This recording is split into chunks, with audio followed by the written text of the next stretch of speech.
Bienvenue à vous qui nous rejoignez depuis la place Saint-Pierre à Rome, où après avoir célébré la messe du jour de Pâques, la messe de la résurrection, le Saint-Père va nous donner la bénédiction Urbi et Orbi à la ville et au monde. Et c'est presque une tradition le jour de Pâques, cette bénédiction faite par le pape depuis le balcon de la place Saint-Pierre que nous apercevons à travers ces deux gardes suisses. Sous ce balcon, un grand tapis avec le blason du pape. Et il y a un élément dans ce blason qui nous est cher à nous les Français, puisque dans le blason du pape, il y a un ours. Cet ours a un lien avec Saint Corbinien, qui est né dans le diocèse d'Évry et qui a été évêque de Freisich-Munich, le diocèse dont l'évêque, Monseigneur Ratzinger, a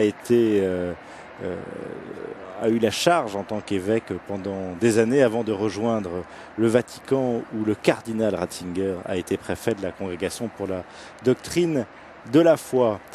Alors, c'est une tradition, cette bénédiction Orbi et Orbi, et j'imagine que beaucoup de téléspectateurs ont ce matin, dans leur jardin, eu la tradition aussi des œufs de Pâques, la chasse aux œufs avec les enfants et petits-enfants. Vous savez que la tradition est d'offrir des œufs en ce jour de Pâques. Alors c'est une tradition qui est antérieure au christianisme, parce que l'œuf est symbole de vie et de renouveau. C'est l'image d'une vie nouvelle. Il était tout désigné pour devenir un des symboles de Pâques, car il exprime le renouveau inauguré par la résurrection. Alors, comme il était interdit de manger des œufs pendant le carême autrefois, on se trouvait à Pâques avec une grande quantité d'œufs. Alors, à partir du Moyen-Âge, on a pris l'habitude de s'offrir des œufs décorés, des œufs peints. Et il y a eu beaucoup de coutumes qui sont nées à travers des pays différents, notamment les églises orthodoxes russes, grecques, roumaines, qui connaissaient une tradition qui remonte au Moyen-Âge, d'une bénédiction et d'une distribution d'œufs teints au début ou à la fin des grandes célébrations pascales. Voilà, en Occident, la tradition chrétienne remonte au XIIe ou XIIIe siècle. On a oublié un peu aujourd'hui, malheureusement, le symbolisme chrétien des œufs de Pâques, mais c'est vraiment la vie nouvelle dans la résurrection. D'ailleurs, dans notre histoire de France, le roi Louis XIV distribuait en personne des œufs peints à la feuille d'or à ses courtisans. Alors, le chocolat, autre tradition, Flavio, nous allons ensemble suivre cette bénédiction Orbi et Orbi, et c'est au XVIIIe siècle en France qu'on décide de vider un œuf frais et de le remplir de chocolat. Puis après, on a fait des vrais œufs en chocolat, et donc on les cache dans le jardin, où la tradition populaire veut que ce sont les cloches qui, lors de leur retour de Rome vers le clocher des églises, déposent ces cloches dans les jardins. Alors, dans beaucoup de pays, ce sont les cloches de Pâques qui déposent ces œufs, mais dans les pays germaniques, c'est le lièvre ou le lapin qui les dépose dans les jardins.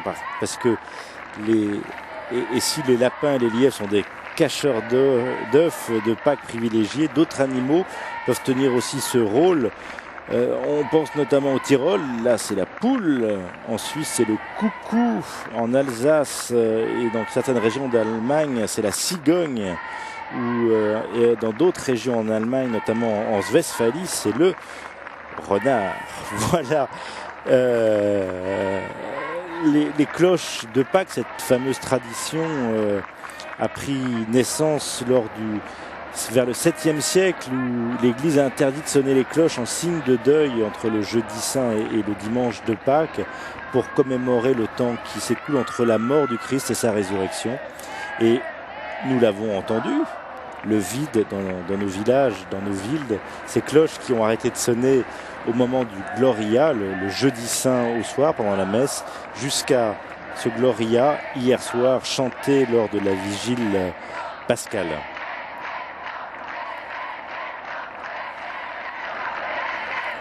Alors, Pourquoi est-ce que justement dans les pays germaniques on parle de lièvre ou de lapin? Parce que d'abord ce sont des animaux qui ont une grande fécondité.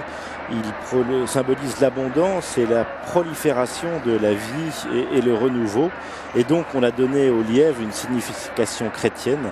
Le Christ est parfois symbolisé par un lièvre aux oreilles grandes ouvertes pour écouter la parole divine.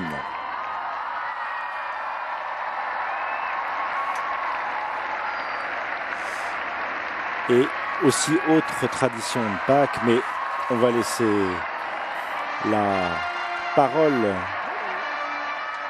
au pape Benoît XVI alors que les fanfares l'accueillent avec les pèlerins présents.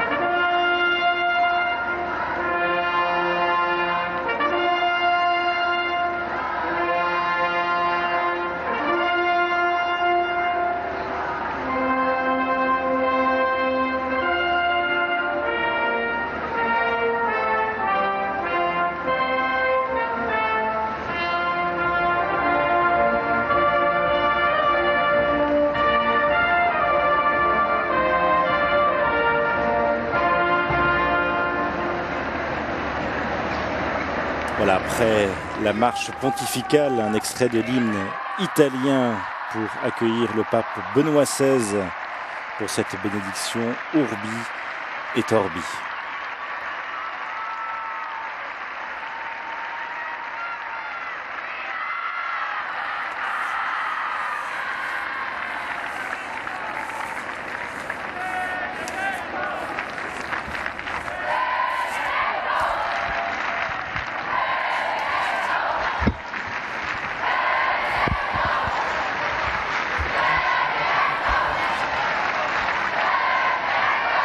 Cari fratelli e sorelle di Roma e del mondo intero. Chers frères et sœurs de Rome et du monde entier, je vous souhaite tous mes vœux de Pâques avec les paroles de Saint Augustin. La résurrection du Seigneur est notre espérance. Par cette affirmation, le grand évêque expliquait à ses fidèles que Jésus est ressuscité afin que nous-mêmes, pourtant destinés à mourir, nous ne désespérions pas en pensant qu'avec la mort, la vie est totalement finie. Le Christ est ressuscité pour nous donner l'espérance. En effet, une des questions qui cause le plus d'angoisse dans l'existence de l'homme est précisément celle-ci. Qu'y a-t-il après la mort? À cette énigme, la solennité de ce jour nous permet de répondre que la mort n'a pas le dernier mot, parce que à la fin, c'est la vie qui triomphe. Et cette certitude qui est nôtre ne s'appuie pas sur des simples raisonnements humains, mais bien sur un fait historique de foi. Jésus-Christ crucifié et enseveli est ressuscité avec son corps glorieux. Jésus est ressuscité pour que nous aussi, en croyant en lui, nous puissions avoir la vie éternelle. Cette annonce est au cœur du message évangélique. Saint Paul le déclare avec force, si le Christ n'est pas ressuscité, notre message est sans objet, notre et votre foi est sans objet, et il ajoute, si nous avons mis notre espérance dans le Christ pour cette vie seulement, nous sommes les plus à plaindre de tous les hommes. Depuis l'aube de Pâques, un nouveau printemps d'espérance envahit le monde. Depuis ce jour, notre résurrection est déjà commencée, parce que Pâques n'indique pas simplement un moment de l'histoire, mais le début d'une condition nouvelle. Jésus est ressuscité, non pas pour que sa mémoire reste vivante dans le cœur de ses disciples, mais bien pour que lui-même vive en nous et qu'en lui nous puissions déjà goûter la joie de la vie éternelle. La résurrection n'est donc pas une théorie, mais une réalité historique révélée par l'homme Jésus-Christ à travers sa Pâque, son passage, qui a ouvert une nouvelle voie entre la terre et le ciel. Ce n'est ni un mythe, ni un rêve. Ce n'est ni une vision, ni une utopie. Ce n'est pas une fable, mais un événement unique et définitif. Jésus de Nazareth, fils de Marie, qui, au soir du vendredi saint, était descendu de la croix et mis au tombeau, est sorti victorieux de la tombe. En effet, à l'aube du premier jour, après le sabbat, Pierre et Jean ont trouvé le tombeau vide. Madeleine et les autres femmes ont rencontré Jésus ressuscité. Il a été reconnu aussi par les 2 disciples d'Emmaüs à la fraction du pain. Le ressuscité est apparu aux apôtres le soir venu dans le cénacle et ensuite à beaucoup d'autres disciples en Galilée. L'annonce de la résurrection du Seigneur illumine les zones d'ombre du monde dans lequel nous vivons. Je pense tout particulièrement au matérialisme et au nihilisme, à une vision du monde qui ne sait pas dépasser ce qui est expérimentable et qui se retrouve inconsolé dans la conscience du néant, qui serait le point d'arrivée ultime de l'existence humaine. C'est un fait que si le Christ n'est pas ressuscité, les néants seraient destinés à l'emporter. Si nous retirons le Christ et sa résurrection, il n'y a pas d'issue pour l'homme et toute espérance demeure une illusion. Mais précisément aujourd'hui éclate avec force l'annonce de la résurrection du Seigneur. Et elle est la réponse à la question incessante des sceptiques, rapportée aussi par le livre de Coëlette. Y a-t-il une seule chose dont on dise « Voilà, enfin du nouveau ». Oui, répondons-nous. Le matin de Pâques, tout a été renouvelé. La mort et la vie s'affrontent en un duel prodigieux. Le prince de la vie mourut. Vivant, il règne. Voilà la nouveauté. C'est une nouveauté qui change l'existence de celui qui l'accueille, comme on le voit chez les saints. C'est ce qui est arrivé, par exemple, à Saint Paul. Bien souvent, dans le cadre de l'année paulinienne, nous avons eu l'occasion de méditer sur l'expérience du grand apôtre. Saoul de Tarse, le persécuteur acharné des chrétiens, a rencontré le Christ ressuscité sur le chemin de Damas et il a été conquis par lui. Le reste nous est bien connu. Il s'est produit chez Paul, ce qu'il écrira plus tard aux chrétiens de Corinthe. Si quelqu'un est en Jésus-Christ, il est une nouvelle créature. Le monde ancien s'en est allé, un nouveau monde déjà est né. Tournons notre regard vers ce grand évangélisateur qui, avec l'enthousiasme et l'audace de son action apostolique, a porté l'Évangile à tant de populations du monde d'alors. Que son enseignement et son exemple nous stimulent à rechercher le Seigneur Jésus, qui nous encourage à mettre notre confiance en lui, car désormais, la conscience du néant qui tend à intoxiquer l'humanité a été submergée dans la lumière et l'espérance qui proviennent de la résurrection. Désormais, elles sont vraies et bien réelles, les paroles du psaume. Même les ténèbres, pour toi, n'est pas ténèbres. Et la nuit et le jour est lumière comme le jour. Ce n'est plus le néant qui enveloppe toute chose, mais la présence amoureuse de Dieu.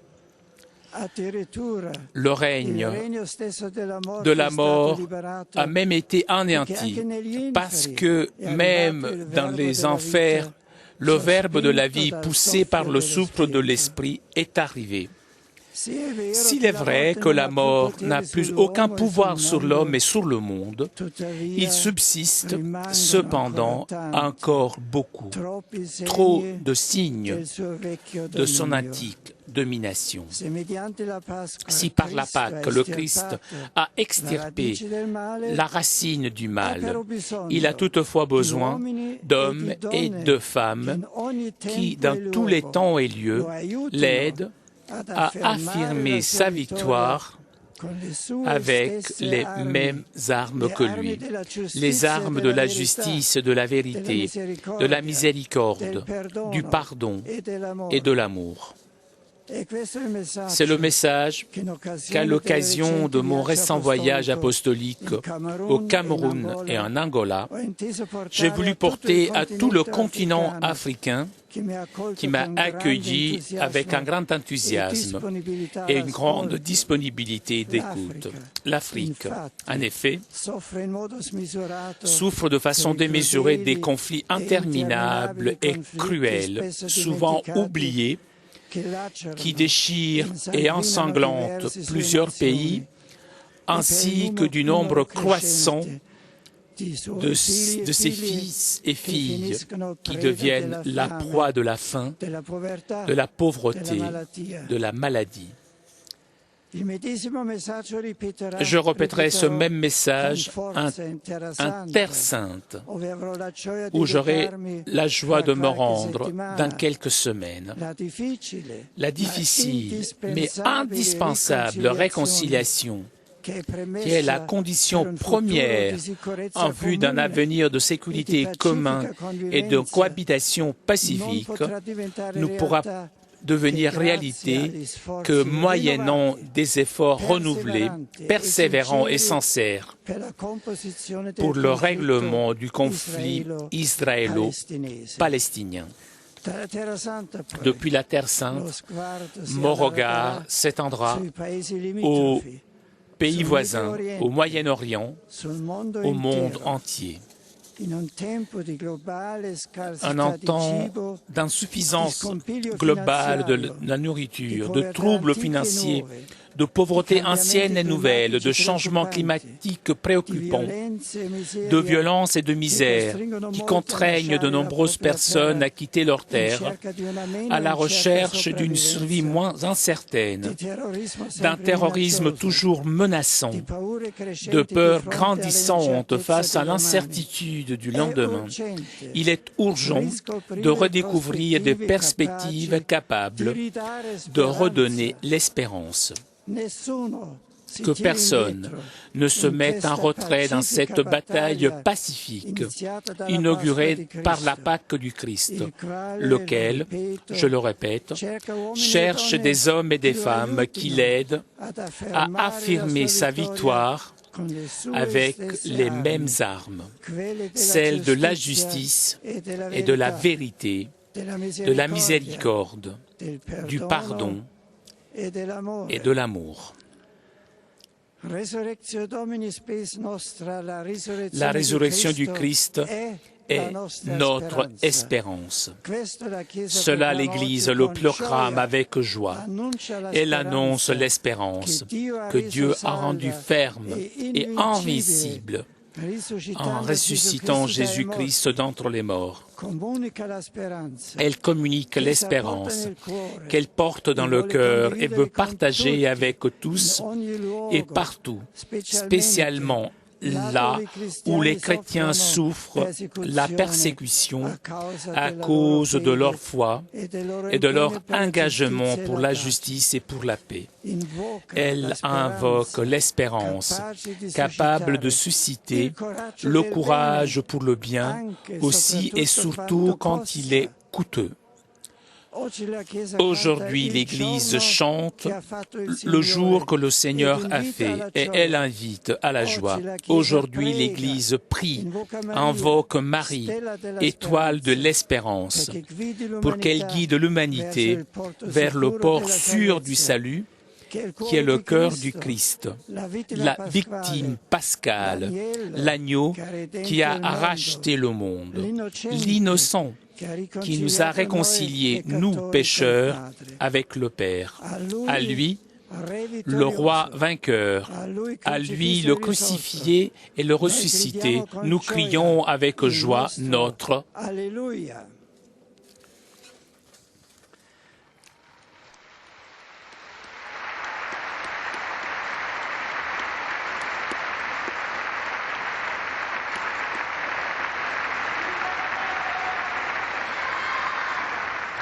À tous ceux qui m'écoutent, j'adresse tous mes vœux dans différentes langues. En italien.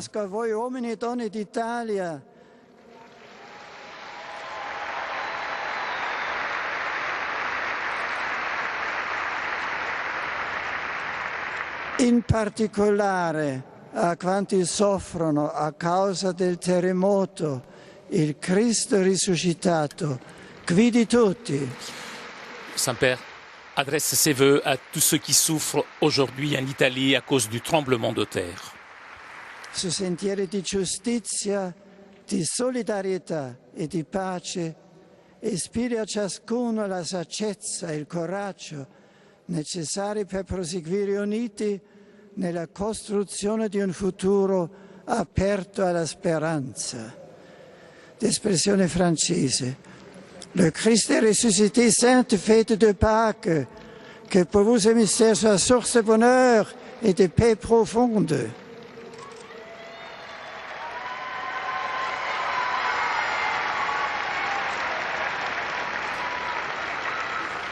En anglais maintenant. May the grace and joy of the risen Christ be with you all.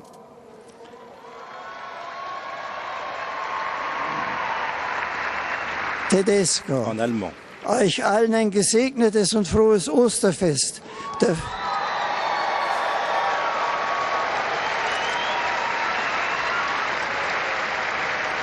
Der Friede und die Freude des auferstandenen Herrn sei mit euch.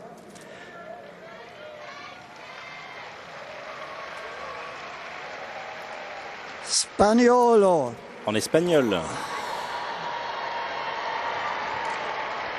Os deseo a todos una buena y feliz fiesta de Pascua, con la paz y la alegría, la esperanza y el amor de Jesucristo resucitado.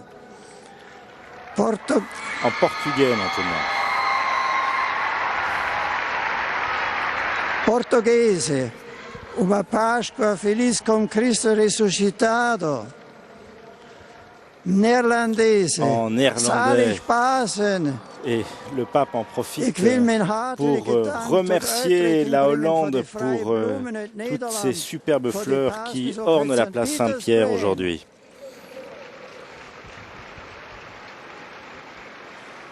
En luxembourgeois. En grec. En albanais. En romain, Christos inviat. hongrois, Christus feltamodot alleluia. Polacco. polonais, Christus martwychwstał.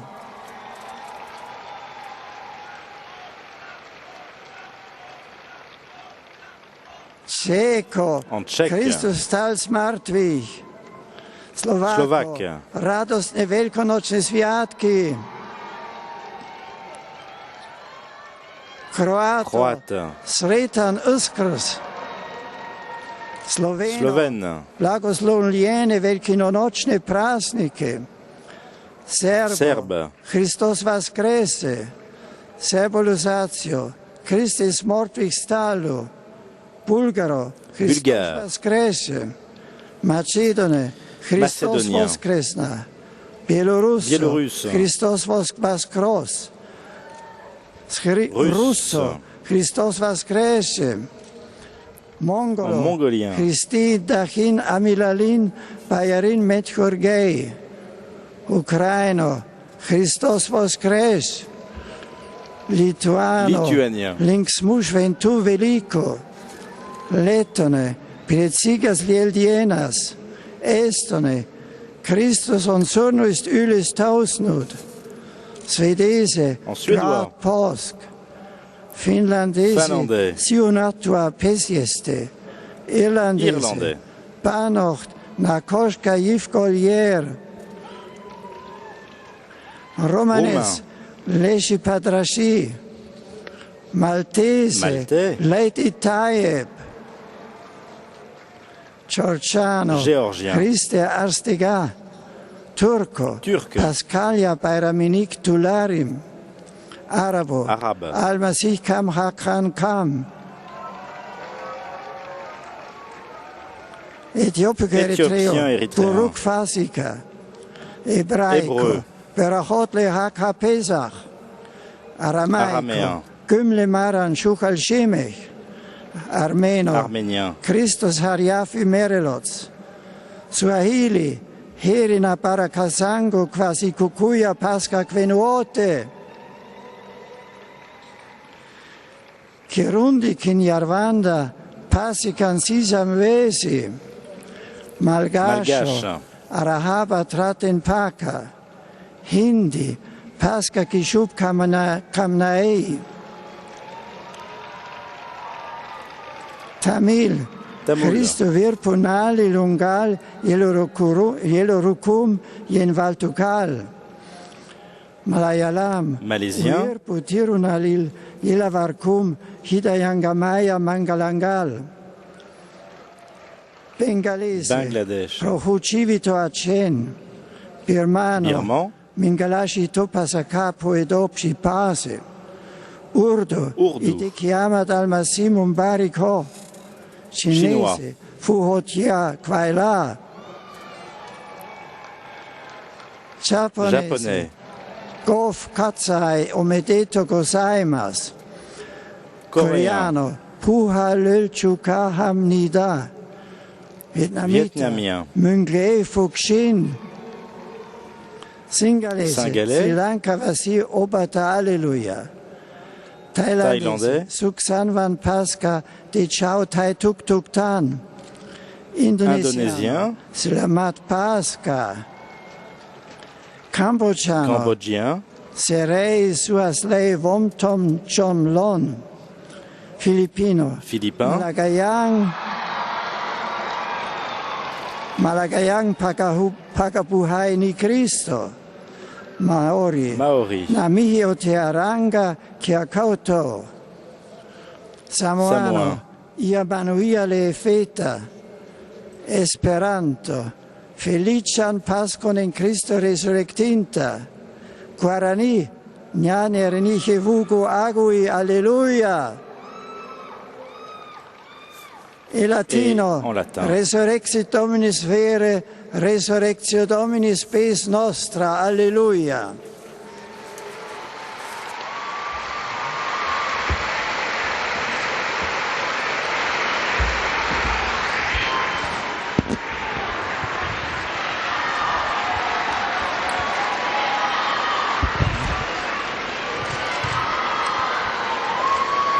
Voilà, vœu de Pâques traduit en 63 langues. Le Saint-Père, Benoît XVI, accorde à tous les fidèles présents et à tous ceux qui reçoivent, grâce à la radio ou à la télévision, sa bénédiction, l'indulgence plénière. Il accorde l'indulgence plénière dans les formes établies par l'Église. Prions Dieu Tout-Puissant afin qu'il garde longtemps le pape à la tête de l'Église et accorde la paix et l'unité à l'Église dans le monde entier.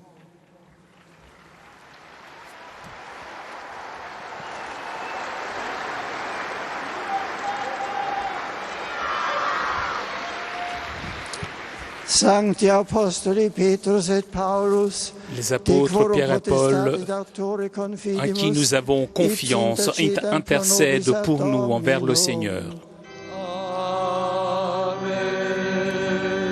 Pour les prières et les mérites de la Bienheureuse toujours Vierge Marie, de Saint Michel Archange, de Saint Jean le Baptiste, des apôtres Pierre et Paul et de tous les saints, Dieu Tout-Puissant ait miséricorde de vous, et après avoir pardonné vos péchés, le Christ vous accorde la vie éternelle.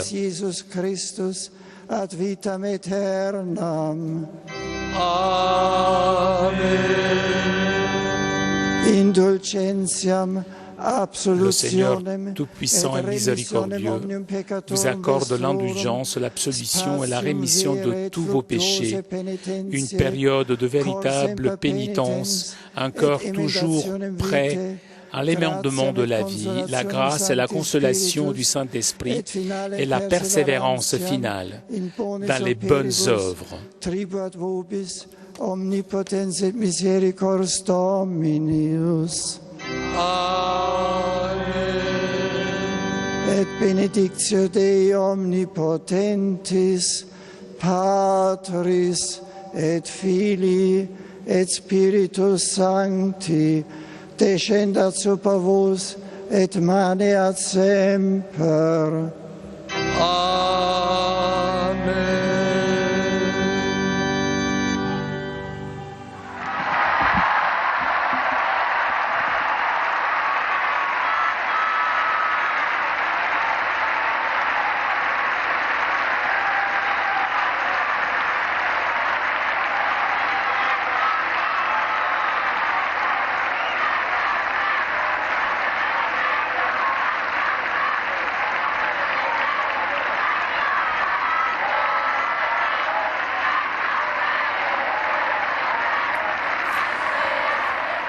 C'est cette joie de Pâques qui éclate maintenant sur cette place Saint-Pierre avec ces dizaines de milliers de pèlerins de toute nation, de toutes langues, 63 langues pour ces vœux de Pâques par le pape Benoît XVI. Il y en avait 62 l'année dernière, donc vous voyez, il y en a une nouvelle.